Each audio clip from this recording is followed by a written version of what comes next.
সুস্মিতাদির সঙ্গে অনেকগুলো দিনের তোমাদের আলাপ, তারপরে বিয়ের সিদ্ধান্ত, কিন্তু হঠাৎ করে এরকম একটা সিদ্ধান্ত কেন?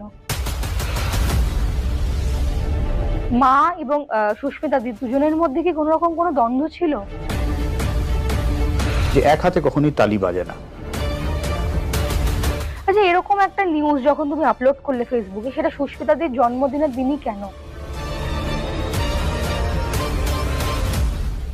আচ্ছা, সুস্মিতাদি কিংবা সায়ক দা মিডিয়াতে এসে এত এত ইন্টারভিউ দিয়েছে, বড় বড় হেডলাইনও দেখতে পেয়েছি, তোমার কখনো মনে হয় না